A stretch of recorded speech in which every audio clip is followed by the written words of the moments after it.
new faces, like never seen before. Like the features are different. Clothes, men with skirts. When I went to Burma, I remember seeing men with skirts, red teeth, spitting blood, which is not blood, it's beetroot, but it looks like blood. It was disgusting. And all of a sudden, you're dumped there. People talking languages which doesn't make sense. It's all Chinese. That's all I say. But it's another world, in other words. But every time you're being born with more knowledge. Yes. And it's something beautiful. Imagine, like, you look around and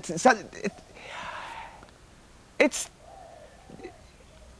you're not a stranger. You feel at home. You're at home in a stranger's land. That's right. Yes, you sort of. And it takes time until you get there that you feel at home in a stranger's land, because at first it's scary. Because people are scared of the unknown. Because you don't know what's coming. You love to explore. But by time you get used to it. And Peru, I remember a feeling which I used to get. I remember this. I still remember this feeling when the first time we landed in Lima in Peru, and we were driving, and I said, "What the hell am I doing here? Where am I? What's this?" One day, after a day, then you start getting used to it. You start accustomed to the Spanish, and then you start traveling. And the way I travel is free traveling. I don't plan, because when you plan, the chances are that you're gonna fail. Because things change, things happen. If you're tight, if you have to go there by force, and an opportunity comes on the way, there are people who say, no, but I have to go there. And they let the opportunities pass. And the most beautiful things happen by coincidence. That's right. That's true. 100% true. Going there, let's go there. Okay, we'll go there, and you find yourself into this amazing place. I was in Kakadu, I was driving, I wanted to go to the G'Day Falls. G'Day Falls, everybody telling me about the G'Day Falls. And my van couldn't make it, because you need a four-wheel drive.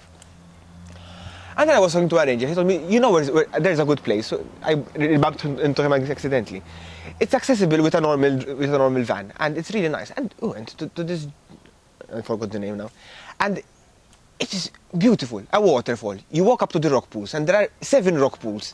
It's like being in these recreated spas in Europe, these 5-star hotels. Yeah. With ferns coming out, waters falling. Actually, you're taking me back to last week. We were up in Surface and we went to some rock pools like that. And Justin was with me, and we had a good time. It was beautiful. But when I heard you talk about it, that's where I went. And that's what it felt like. Yes. Sometimes I was in Thailand, and there were hot springs. Pools with boiling water. I mean, you can't stay more than 10 minutes or else you start going dizzy because it's so hot, 60, 70 degrees. You can boil eggs in it. Wow. And you enjoy swimming. Just sit there, relax, and you melt. You melt. And that's for free. I needed that a few years back when I was very big. I would have melted without any operations. It would have been fantastic. Dery, very, very interesting subject here. I'm very happy that you came here, but I've got a lot of questions I want to ask. I mean, a young man sitting in front of me that's been around, done a lot of things. What's your aim in life? I mean, where do you see yourself? My aim in life? Living. That's a fantastic answer. And living a happy life. Living a happy life, but everybody's got a goal.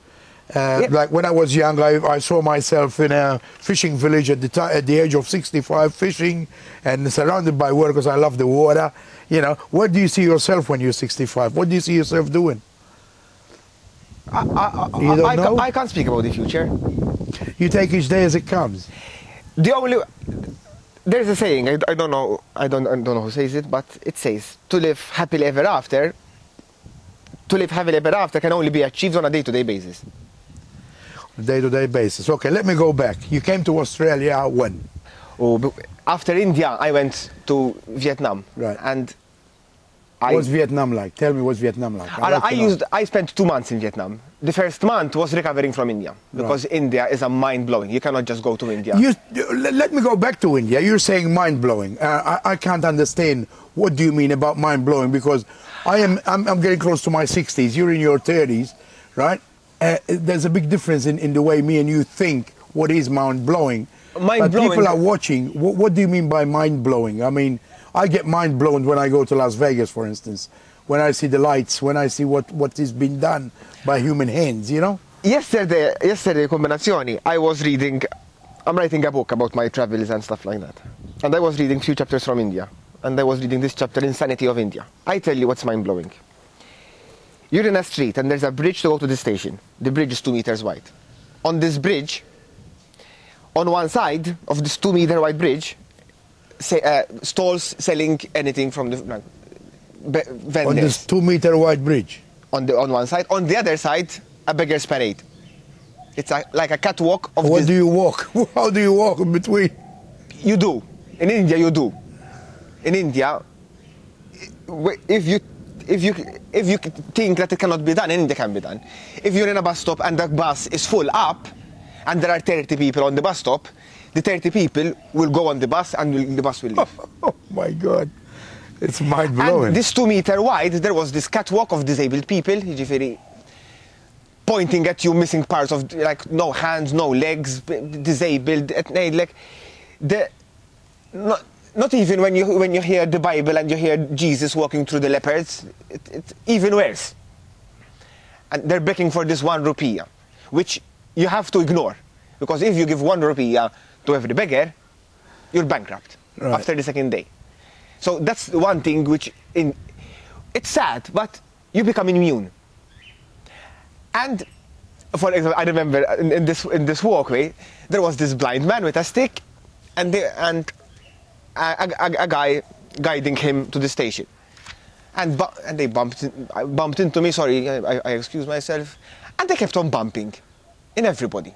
Boom, straight into a pole. The guy guiding the blind man was blind as well. That's India. That's India. Yeah, when Kella, you go into a restaurant, and there are twice as much waiters as the clients. And it's not because it's empty. It will be jam-packed, the restaurant. But there is a waiter to take your order, a waiter to get your food, a waiter to put the water in your glass. You have to tip on these waiters. And none of them spoke English. So, to get an order... Now, I'm starting to get the mind-blowing business. Why you're saying it was mind-blowing? To get an order, you have to go and call the only waiter that speaks English. But he cannot take your order because his table is his department. But he'll translate, at least. And you're eating. They get you the food, they get you the plate. And you start to realize that there is something wrong. And you don't know what it is. You taste the food and you check the table and it's okay. But there is something, and you don't know what's wrong, but you can sense it. Then you look again at the dishes, the beautiful dishes, because the Indian cuisine is just amazing. And you don't have to, in life, you don't have to look far. Yeah. Beyond. The answers are in front of you. Right. And I realized that I had 7 forks and 3 spoons on my table and no knife. And all on my plate. And I have no idea where they came from.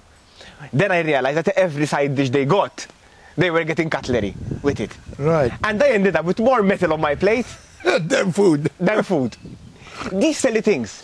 Going on a bus, and it's normal that you're scheduled to leave at 3 and you leave, for example, at 4 the next morning. It's normal. Or a bus and it just drives. There's the Super Express buses. They just drive like mad. We were in Kerala, we're going up in a mountain, a big cloud, and we're driving through the cloud.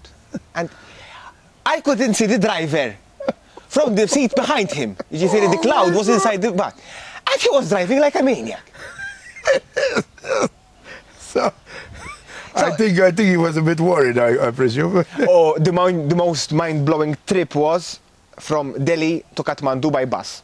Tell me. It's very interesting. Tell me. We're talking a 36-hour drive. Oh my God. 36-hour drive with a bus packed with goats, illegal immigrants, monks, anything. And from Delhi to the border of Nepal, it was no problem. It took us some 24 hours, and it was 12 hours for the rest. The 12 hours lasted 3 days. Jeez.